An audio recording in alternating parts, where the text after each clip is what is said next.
Hello, everyone, and welcome back to the Cup of Joe with Joe and Joe podcast. I am your host, Joe, and with me, as always, is my wonderful co-host, Joe. It didn't work with the Starbucks cup. I tried. I was like, this is gonna... That was... Oh, God. I almost spit it out, too, because I realized, oh, God, this isn't gonna work. What is the point? I shouldn't even drink this. Just too much coffee in my mouth. Oh, you just spit it all over your microphone, and then you wreck your incredibly expensive $30 microphone. I believe you mean $300. Yeah, just add an extra zero onto the end of that there price tag. Thank you, Amazon. Not sponsored. Anyway, hello, everyone. Welcome back. Cup of Joe, 28.1. Today, we're going to be discussing another boxing movie. I say another like it's... Like... Why do we talk about boxing so much? I feel like we don't. Like, we've done Rocky, and then we've done Real Steel. We're doing Real Steel today. Have we done another? I feel like we've done a lot. But $1 Million Baby! Oh, shit, you're right. That was the other one. I wanted to forget that, Joe, but I guess me too. Here we are. I will say, if we want to keep up with the boxing routine, we might have... I know there's a boxing anime. It's like something... Nami Ijopo or something like that. I don't know, but it's about boxing. Megalobox, I think, is probably what you're thinking of. I don't think so. Maybe that was the English translation. Are you thinking of the one where they're wearing like exosuits? What? Okay, we're thinking of different boxing anime. Exactly. No, I'm like actually like these dudes are in like boxing, like they got gloves on, they got the shorts and everything. Yeah, so are these guys, but they also have, like, metallic exoskeletons attached to them. It kind of looks like aliens, almost. But, yeah, okay. Nani? Yeah, another time. We'll save that for later. But, yeah, so today we're going to be talking about the movie Real Steel, starring Wolverine and a little boy. And a couple of robots. So, Joe, since I picked the movie for this week, it is now your turn to recount to me what the story was. All right, let me get in my sprinter stance. Okay. All right, give me the ready, set, go. All right. Ready? Set. Okay. I got this literally. This in a sentence is Rocky, but he's a robot. That's pretty much it. So this is This starts off, what we find out is that Wolverine is a trucker, and he's driving around. We get these nice country scenes, some cool music. You're like, okay, whatever. And he's a boxer, but he doesn't box. He was a boxer, but we'll get to that. He controls robots that box. He is a deadbeat. He is in debt to a bunch of people. He loses this big match against a bull. I don't know. He lost. He's a cocky motherfucker. He's a deadbeat. He finds out he actually knew he had a son, which I'm like, holy shit, this dude is an asshole. His girlfriend died, and he now has to take care of his son, but he's like, I don't really want to. I'm just going to sign it over to his aunt. But then he finds out a way to kind of like be like, hey, you want to give me money for the kid? And you're like, holy shit, this dude is an asshole. And that they end up doing that, and the kid ends up, part of the deal was that the kid was going to spend the summer with him. Ends up spending the summer together. He uses the money to buy another robot because he's like, oh, this is the time I'm going to make it big and make my money back. Kids, that's when you know you have a gambling addiction. Keep in mind, look for the signs. Little boy says, hey, I'm going to come with you, Dad, because if not, I'm going to put your keys down the drain. He's like, oh, you little bitch, okay. And then we get a nice dad and son adventure of them traveling, trying to get their money back. The kid telling him that he doesn't like cheeseburgers. They lose more money. They're just a bunch of deadbeats, and the son's like, wow, this is really fucking stupid. In a junkyard, they find an old sparring robot, and the kid's like, I'm going to clean him up, and he's going to be my guy. Deadbeat's like, okay, whatever, man. Slowly but surely, the kid's robot gets in. They start putting him in fights. He starts winning. He starts making it big. There's a whole montage of him kicking butt. I think we know the drill here, guys. They make some money. They end up getting an actual, like, big fight in the professional realm.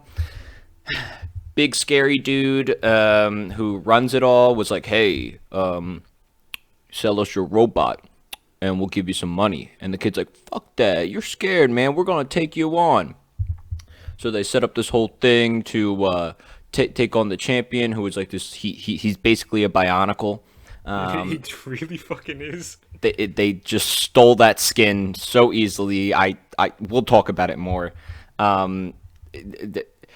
Deadbeat dad gets beat up because, hey, when you owe people over like $100,000, that's usually what happens. Turns into this whole thing where it's like, oh, I have to give away my son. It's too dangerous. But wait, I love you. Come be by my side. They get in the fight. They start doing well. He has to shadow box because the machine doesn't work for him to actually tell him what to do. It's beautiful. It's nice. And then, yes, in the classic Rocky way, they go the distance, but he doesn't win. And that's it. Yeah. I guess that is it. And like what you said, it's like, yes, this is very much like the Rocky formula, but with robots. But also, I disagree with that strongly because that is very solidly, I'd say, the B plot of this movie. Because the A plot is actually a father-son bonding movie, which I think is one of the reasons why I like this more than Rocky. And yes, Joe, that is right. I like this significantly. But this doesn't take place in Philadelphia. No, it does not. Where's Paulie? There is no Paulie. But Adrian! I don't... Joe? I don't remember what I gave Rocky, but I remember I did not like Rocky. Not love, but I really like this movie. I think it's way better and I realize, Joe, it might just be because it has Wolverine and it has a bunch of really cool looking robots, and it's very easy to get me on board if you have shit like that, okay? But I think even if you didn't have Hugh Jackman, and then if you didn't have the robots, like that takes out a key part of it. But even if you didn't have huge jacked man, I still think this would be pretty damn good, and I'd still like it just as equally. But yeah, I don't know. I just wanted to say that I really liked it a lot. Also, first thing I like in the beginning, how it's just like a nice little Hugh Jackman kind of driving around. He's just like, oh, look at this. It's the credits and everything, but we're like taking a little road trip. And then the first note that I have, just jumping right into it, Charlie sleeps with his truck completely open. And then next to that, I have written, those little girls could have done a crime. Well, Joe, I'm happy you made that connection because I'm telling you, nobody definitely did. The first thing I have written down is what a fucking deadbeat he is. Holy shit. Yes. This dude he's an actual asshole. He sold his kid for $100,000. Yes. Yes, he did. He was just like, nah, I don't care about this guy. Get him out of here. All right. Humans aren't my bag. Robots are my bag, except for Bailey. Bailey's definitely his bag, that is the bag. Yeah. I don't know what that means, but okay. I don't know what it meant either. It just sounded cool. Even though it didn't. It's fucking stupid. Oh, Joe, keep this going. Keep it going. In Joe's brain, oh, fuck yeah, this is going to sound cool. Yeah, she's the bag. Oh, fuck, why did I say that? That wasn't cool at all. Oh, no. Oh, and now the other Joe's going to just bag on it for like another 30 seconds to a minute and just completely milk it, and it's going to be so embarrassing. Okay, Joe, let me... I will agree with you. The father-son relationship is great in this. Not just the story, but just the way they interact with each other. Like, the son doesn't take his shit, and Wolverine doesn't take the kid's shit. Like, it's really fucking funny. So that is an A+ for me. Mm-hmm. I will say, the way they describe Adam, he was made to take a lot of hits, but never really to dish it out. Literally, that's how they describe Rocky. That's Rocky. It's fucking Rocky. Joe, I am not blind to the similaries, and I know. I just think it's so the inspiration. Funny. I think it's so funny, and it's not bad. Like, I'm not like okay, Joe. I'm gonna kind of twist the knife a little bit on you here. Okay, wait, no, you. Everybody, listen. Joe likes this band called Greta Van Fleet. I do not like this band because they are literally They're basically a Led Zeppelin cover band. They are so similar to Led Zeppelin that it is hard to tell the difference. So I like. There's a point where it's like that for me. I know there's a lot of people that like them, but for me, I'm like, why listen to them when I can just listen to Led Zeppelin? Because they have different songs. Okay, move it with the. You don't get to put your argument in. I have the only opinion on. But I put my knife. For this, it's not like that. Okay. Yes, there's definitely Rocky influences, but it's not like, oh, why am I watching this when I can watch Rocky? It's pretty damn different. If anything, also, Joe, yes, this one has big ass fucking robots. well, if you watched Rocky 4, Ivan Drago's kind of a big fucking robot, but I won't get into it. But these are bigger than Ivan Drago. And one of them looks like a Bionicle. Does Ivan Drago look like a Bionicle? I don't think so. Kind of just looks like a cheesy porn star, actually. Exactly. So I just go to other parts of the interwebs to see Ivan Drago doing his thing, and then I sit here and I watch Real Steel because I like to see giant Bionicles punch each other to death. Okay. Here's a knife. Let's move on a little here. Now, Joe, they hint at something in this movie. Mm-hmm. Something akin to artificial intelligence. I guess a little bit. But they don't. The lightest touch. I wish they kind of went down it a little more because I think it's cool. This is not the type of movie to be dealing with artificial intelligence. No. I just wrote it down. So basically, they hint at the fact that like the robot's kind of sentient? Question mark. Is that it? What? I don't know. I think it is. So the scene that we're talking about is when they leave the robot. It's got something called the shadow function, so it can look at the user, like just a standard person, and it will mimic all of your movements. So like if you're like teaching it how to box, you like do like the different jabs, the different punches, the how to dodge, all that sort of stuff, footwork. And it will copy you and store all that information in a memory bank, so that way you can just give it commands, and it will be able to then move around and like do those sorts of things. And so they leave it turned on with that visual thing, and they leave the room, and the thing is looking into a mirror at itself. It does not move at all. It is just a shot of the robot looking at itself in the mirror, and there's some like kind of, I don't know, curious music playing, and then we cut to another scene. It's never brought up. It's never addressed. There's never anything that's just like... I disagree. When they go out late at night for the run, and the kid's doing the shadow function, and he has the robot pick himself up, he said something like, he's like, "Can you understand me?" And then he's like, "Your secret's safe with me." And then they don't bring it up.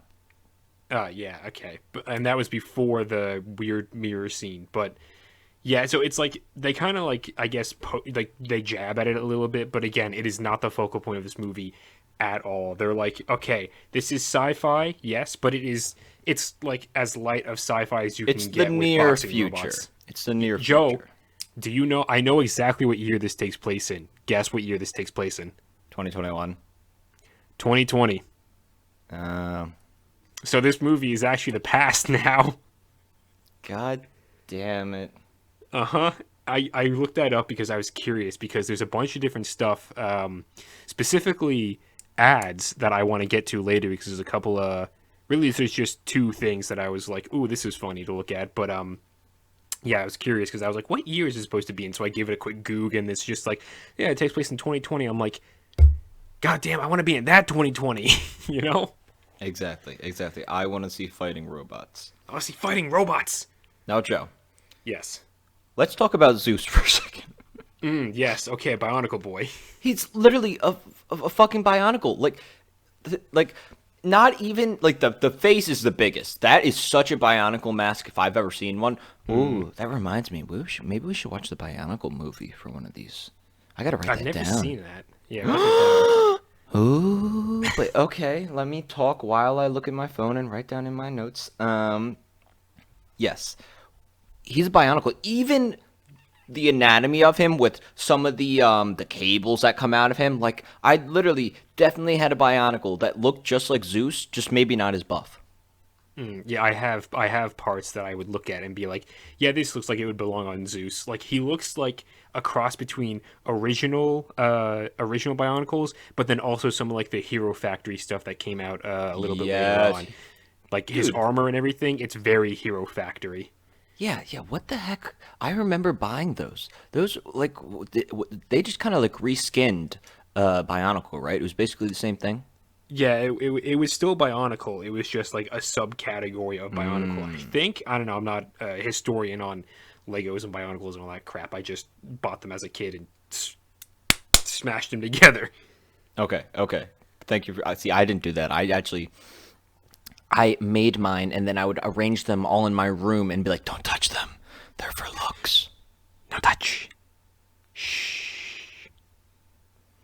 Joe, I gotta say, one of my favorite moments in this movie where I actually had to pause because I thought it was so fucking stupid but funny is when you finally, I mean, you start to realize that Hugh Jackman is like kind of caring for the kid a little bit. He's like, oh, okay, you are my offspring. I should probably care for you a little bit. You notice it when he saves him in the junkyard, but a more subtle or subtle moment is when they're coming out of watching the Zeus fight, and he hands I forget the kid's fucking name. Jesus Max. Christ. Yes, he hands him the bag with the food, and Max is like, I don't like burgers, and Hugh Jackman's like, you motherfucker. I comes up, rips it open with his teeth, throws it in his hands. It's a burrito.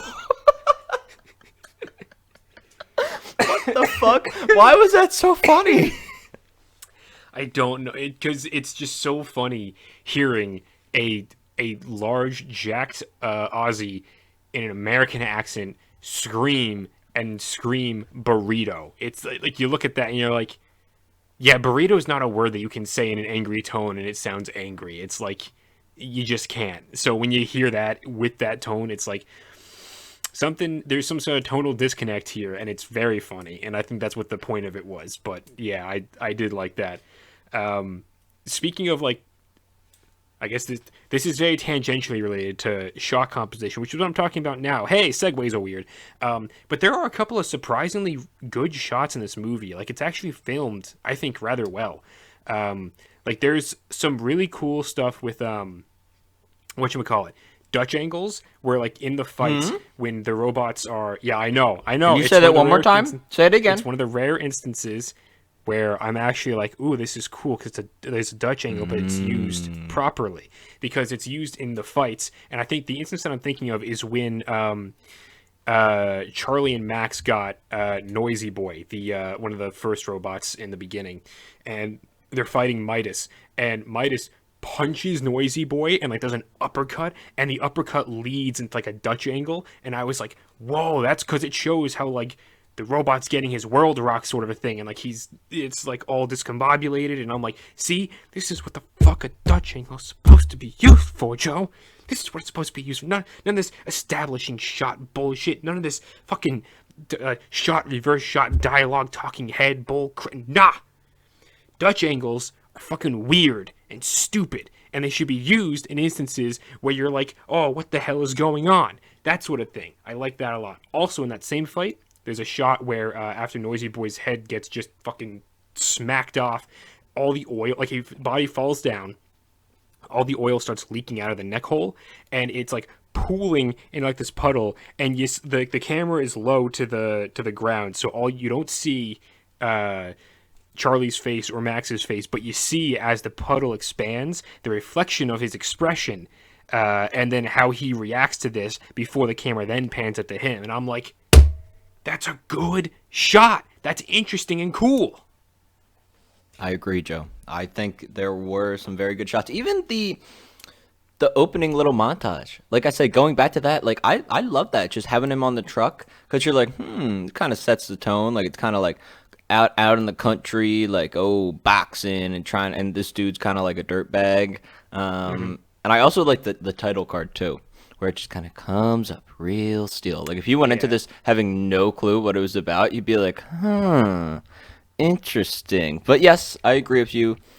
There's a lot of good visuals in this when it comes to cinematography, and yeah, I no, it's an enjoyable watch. I have no, like as I said in our Silver Linings Playbook podcast when you announced that we were going to be watching this. I've seen this thing like 10 times. My dad loves this movie. It's always on FX all the time, or actually less frequently than normal. But whenever it is on, my dad and I always watch it because it's a good, enjoyable movie. Father son relationship. I don't know. I like it. I enjoyed it a lot. Yeah, and then I with the beginning again talking about the cinematography there and like how like the title card is entered and everything like that. It is a surprisingly for the concept of like robot boxing and stuff like that. I think that the intro does a really good job of like showing you how subdued this is going to be because it starts off and it's like, hey, you know, there's no like insane action thing to start this movie off. It's just sort of like guy driving around in a truck, some simple music playing, just establishing the tone and the area that he's living in. And so it's like, yeah, okay, so this isn't going to be like Kong versus Godzilla insanity and weird technology all over the place and hollow earth theories and all this other bullshit. I hit the microphone. So it's just like, yeah, it's just like a story about characters more than anything. Yeah, and man, it's a very simple premise too. You know what I mean? Just okay, we take a little bit of the Rocky underdog idea, put a modern spin on it where it's in the future, and we have a little bit more of an emotional thing where if you didn't connect with Rocky, you're gonna connect with the father son duo. Hello. The kid is a really good actor. Yeah, he was surprisingly good in this. I was like, hey, yeah, that's pretty good. I didn't ever really get any whatchamacallit, young Anakin vibes from episode one. Yes, yes, yes. I will say also, my girl Bailey, she she's great. I like her a lot. Bailey is pretty cool. She's like the mechanic and the she's the mechanic for Charlie, but also his like moral compass, just always being like, hey, okay, you're kind of being an asshole right now. Like both throughout the film, being like, I'm done. I'm not going to help you with all this stuff because clearly it's just you have an addiction and you're doing this and it's bad, and I'm going to go off and do my own thing. And then at the very end, when she's talking to him and she's helping him realize he's like, shit, I got to go fight for him, and she's like, yes, thank God you do. And then he goes off to go help him. But that's end of the movie. Before I get to that sort of stuff, I want to talk a little bit more about the I guess some like the fights leading up to the very end. Specifically, I like the whatchamacallit. The the first really big fight that they have where they're fighting what's his name? Twin Cities is the robot with like the two heads, and they're going up against him, and seeing that's like that kind of action going on in there is just great. And then also the fact of going back to Bailey, she's on a date with some guy, or at least it looks like some guy is trying to flirt with her at a bar, and she acknowledges him briefly and then turns back to the TV set and never acknowledges him again. And I could not take my eyes off this goddamn boyfriend character every time we cut back to that bar scene, because it's fucking hilarious watching him just get ignored by Bailey the entire time. It's so funny. It's like a Spider-Man extra. He's just like a sim, and he's like, "Oh, but emotions. I am acting in a scene." And like any other person would be like, we're paying attention to Bailey, not you." But just looking at him, it's very funny. Yeah, yeah. No, I completely know what you're saying. It's a lot of subtle, funny moments in this movie. Which is strange coming from a movie that's like based off Rock'em Sock'em Robots. Yes, yes. Basically, Rock'em Sock'em Robots. And then also going into the final fight with Zeus. I don't want to talk about the fight just yet. I can leave that to you if you have anything to add to this. But I do want to bring up a couple of things with the advertising for this weird, whacked out universe. So I paused, Joe, because something caught my eye when we were doing like an establishing shot outside of the stadium. The stadium they're fighting in, do you remember what the name of it is? No. Let me give you a little tell. Bing. It's the Bing Stadium. And I looked at that and I was like, in what fucking world? None. Not ours. Theirs. Parallel universe. There's no fucking Bing Stadium. Well, you know, Bing is the #1 search engine in the world. That's news to me. I'll have to Google it later on. And then, that didn't warrant any of that. It was so bad. And then going into some of the advertisements inside of the actual arena, that you have your standard stuff, and this is the stuff that's interesting to me because there are a couple of things that are just normal. You have Capital One, you have Del Taco, Cadillac, Budweiser, Mercedes Benz. All these look to be the same exact branding stuff, which I guess would make sense because 2020, not that much stuff is going to be going on. But then there's an ad for Xbox, but it's not Xbox 360. It's called the Xbox 720. And I find that so fucking funny because clearly they were just like, okay, well, it's going to be 2020. So obviously, if we're going to have an Xbox, like the next generation of consoles coming up, because when was this movie released? Like 2009, I think? I was about to ask you. 2009 or 2011. Hang on. We're just going to go Real Steel. I'm using Bing, by the way, because I don't know any others. Oh, 2011 is when this came out. So this makes sense because 360 was still a thing, and then 2 years would go by until Xbox One would come out, which was the actual successor, not the 720. And then instead of going to 720, we went from Xbox One to Xbox Series X now in 2020 and 2021. So it's like, I just find that really funny that they were like, oh yeah, we know exactly where they're going from here. Instead of the Xbox 360, we'll think a couple steps ahead, Let's go with the Xbox 720 because that will totally be the next console that they're going to put out. No. Well, I remember it always being a thing that, like, I would watch on YouTube, like, when I was in grade school, like, oh, the new Xbox coming out, Xbox 720, leaks and rumors.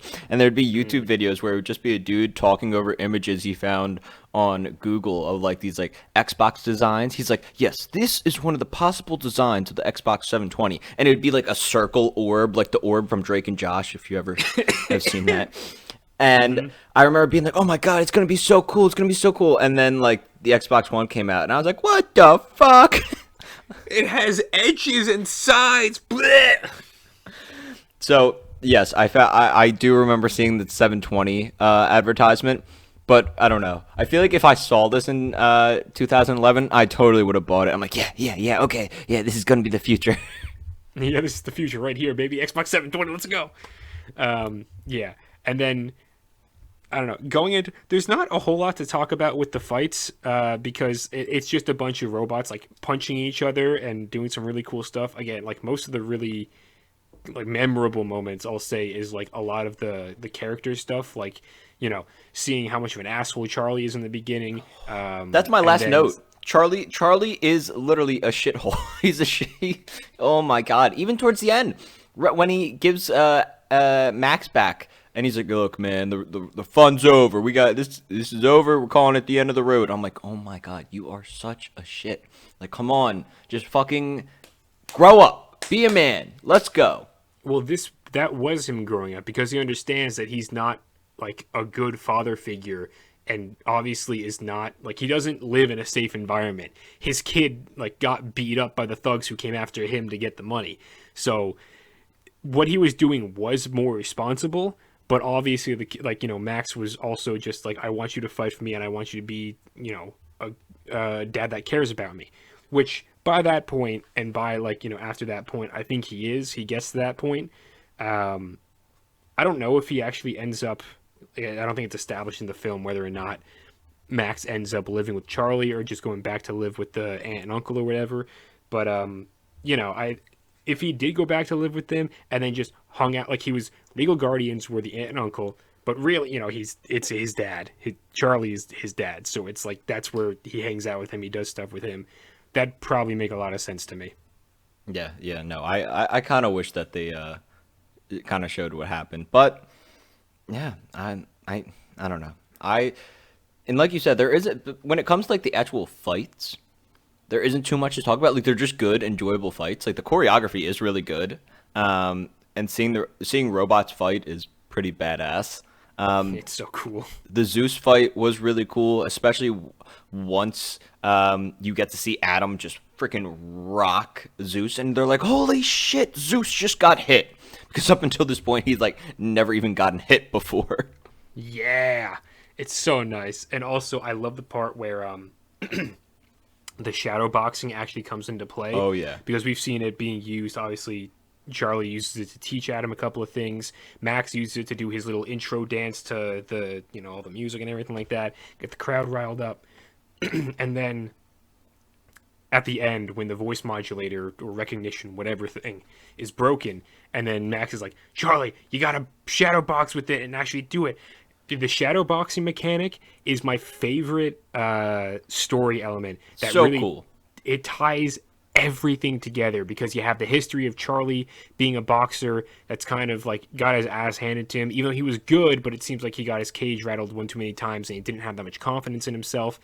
And then you've got the investment of obviously the fight and the cool boxing robots and all the people in the crowds, and it's just like he's going the distance, and it's so awesome. And then I love the part where it slows down and everything's going in slow mo, and then you just see Bailey looking at Max because Max is like, fuck yeah, that's my dad right out there. Look at my dad being the shit out of Dr. Tokyo's fucking bionicle bitch. And I'm just like, this is like this. It doesn't focus on the robots punching each other in slow motion, that's something like Zack Snyder would do. Which no shade on him, but that's his style. This one, it's just like, nah, it ain't about the fucking robots. It's about Hugh Jackman being a huge jacked man and putting that to use. And then Max being proud of his dad, looking at Bailey and Bailey being like, yeah, look how fucking great he is. And he's like, God damn, he's so fucking great. This is what he was meant to do.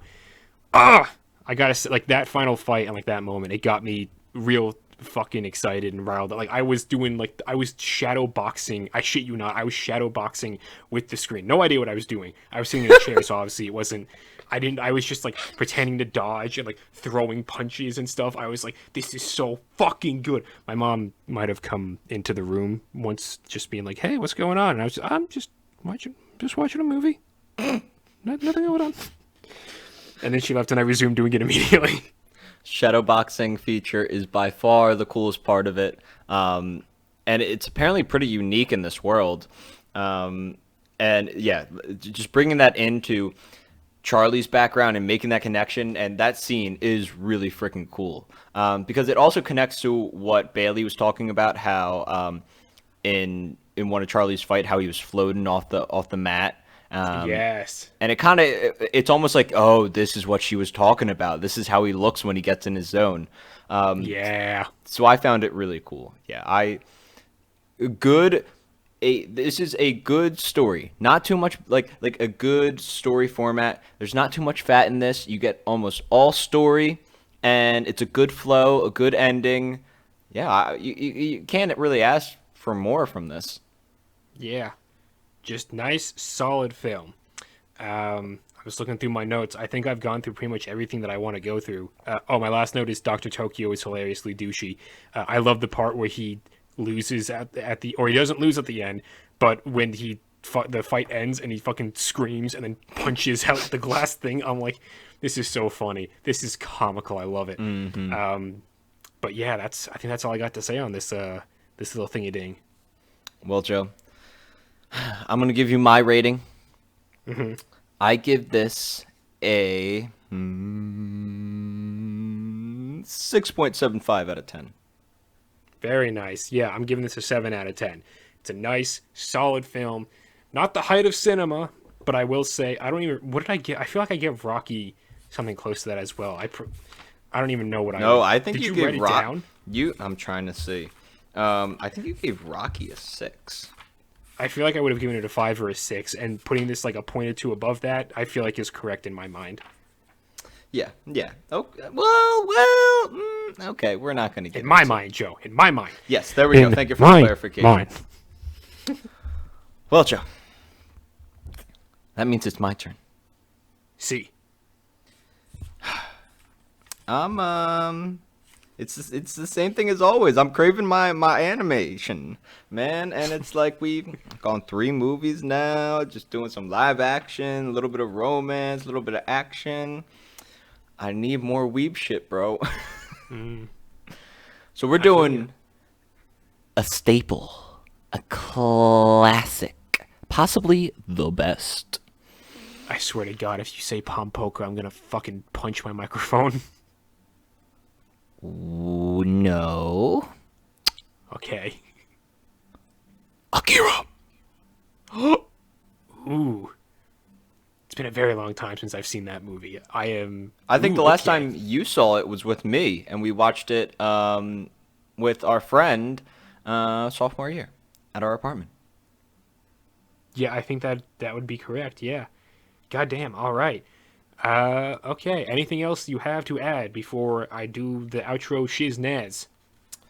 Go watch Real Steel. It's pretty damn enjoyable, and I feel like a lot of people don't know about it. So go watch it, and then watch Akira afterwards, and then come back and listen to us talk about it because I'm gonna nerd out for that one. I'm gonna do all the research for that one. Do all the research. Yeah, I'll give a little bit of backstory as to the first time I saw it because Yes. that was a fun time. Okay, so everyone, be sure to leave a like, comment, subscribe, all the normal YouTube shizness. Yeah, but watch Real Steel. It's a good movie. I like it a lot. I think it's better than Rocky, but that's just me. I don't speak for all the Joes. Okay, good. That's everything. Okay, goodbye. Love you all. Mwah.